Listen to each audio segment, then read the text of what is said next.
王副局长带我去吃饭，没想到我在餐厅竟无意听到有人想要陷害冯美华。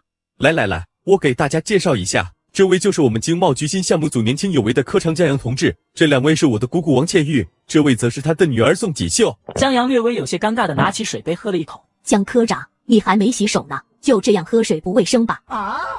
王倩玉同志，我的确是出身农村，对于卫生知识方面自然没有你们那么讲卫生，在我们农村不干不净，吃了没病。江阳同志既然知道卫生习惯不好，那就应该改正。我女儿是在城里长大的，我觉得无论农村还是城市都应该有一个良好的卫生习惯。小江同志，如果将来你和我女儿在一起的话，你还是要改掉这些毛病的好。第一，不能抽烟；第二，不能喝酒。男人抽烟喝酒都不是什么好习惯，对肝对肺都没好处，这可是为了你的身体好。还有，听说你离过婚，还有一个女儿，女儿才4岁半，如果跟我女儿结婚的话，带着女儿的确是不方便，你看方不方便把你的女儿留给你父母照顾？我们不是说让你断绝父女亲情，该给的生活费还是可以给的，但是你毕竟将来还会和锦绣有自己的孩子，如果有自己的孩子难免会有偏差，让锦绣来当这个后妈的确是很为难，而且我们希望你将来留在城市里，不要再回那个小县城那个村子去了，如果有必要可以把你的父母接来，我们也不反对你孝敬你的父母，但是我们就这么一个女儿，并不希望她嫁到农村去。姑姑，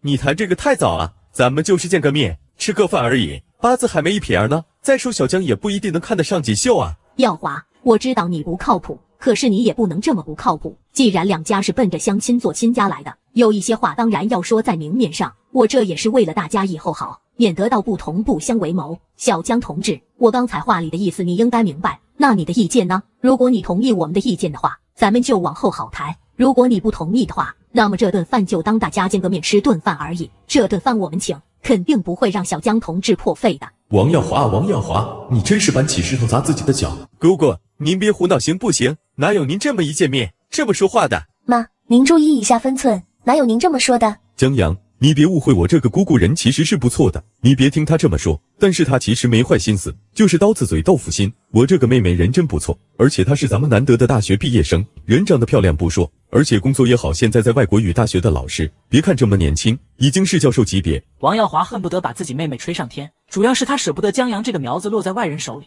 宋锦绣同志，你非常优秀。小江同志，耀华把你夸得天上没有地下无双，其实你这种年轻小伙子我也很欣赏，毕竟年轻，有上进心，有冲劲儿，以后前途无量，以后还有很多的机会。如果你同意的话，我们将宋两家联姻，将来对你只有好处。你娶了我女儿，你将来在仕途上有任何需要帮助，我们宋家都会不遗余力。还有耀华，他们王家也不会袖手旁观，对你只有好处，没有坏处。你要好好的考量一下，毕竟这件事对你未来也很重要。王倩玉同志，我离过婚，目前带着女儿，而且我有5个姐姐。在正常家庭来说，我的家庭条件并没有任何出色，所以我没有想过再婚，更不想耽误其他年轻女孩的青春。既然王副局长今天这么诚恳把我约出来，那么我也把态度摆明。王倩玉同志，我对您的女儿没有任何想法，我不想结婚。一，我并不希望我娶了媳妇，我的女儿就立刻没有了爸爸。第二，虽然她是一个女儿，但她依然是我的亲生女儿，我不会因为其他的孩子就会对我的女儿有任何的特殊或者对待她不好。她在我眼中是我心头的肉，是我掌中的宝。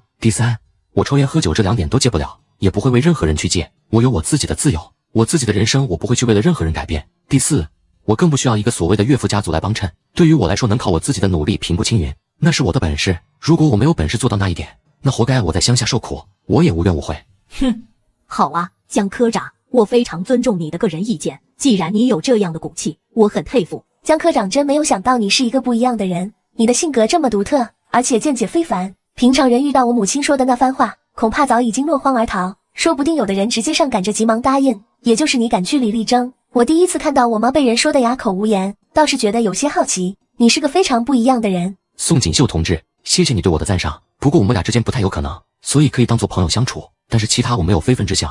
其实我来之前打听过你，我知道你是什么样的人。哦，那我是什么样的人？其实今天来之前，我很好奇冯美华会欣赏的男人是个什么样的男人，没有想到见到你我很意外，你果然与众不同，反倒勾起了我的好奇心。其实我很年轻，也很漂亮，而且思想很开放先进，和我做朋友说不准有一天你会爱上我的。江阳和大家聊了一会儿，然后借口去卫生间出了包厢门，一个人站在那里抽烟，本来准备抽完烟就回去，结果隐隐的听到身后传来了2个人说话的声音。袁同志，这个酒不合适吧？有什么不合适的？我说合适就合适，喝下去了就没有任何证据，谁能证明这酒里有东西？还有，你去到对面的友谊饭店，给我开一间房，这是我的身份证，还有工作证。袁同志，这个事情，这是200块钱，这件事做成了，没有人会追究你的责任，毕竟这瓶酒是我带来的，和你又没有什么关系。好吧，袁同志，只是我担心冯家将来会追查到我身上。你也知道我得罪不起冯家，这又是冯家的大小姐，是冯老爷子最喜爱的孙女儿，万一真的在我们这里出了事儿，这个罪责我担不起。你是不是傻呀？冯美华到时候只有捏着鼻子悄悄嫁给我，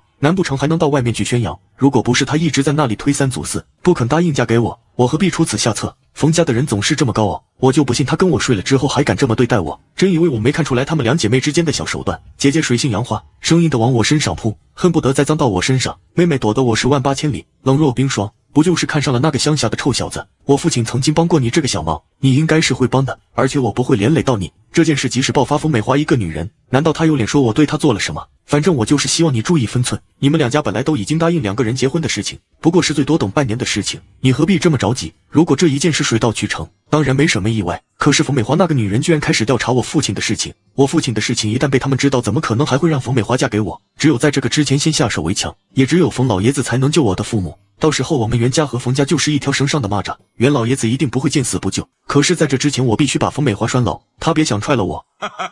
好吧，这就一会儿我就端上去。江阳的耳朵竖起来，现在听到有人想要对付自己的女人，后槽牙都要咬碎了。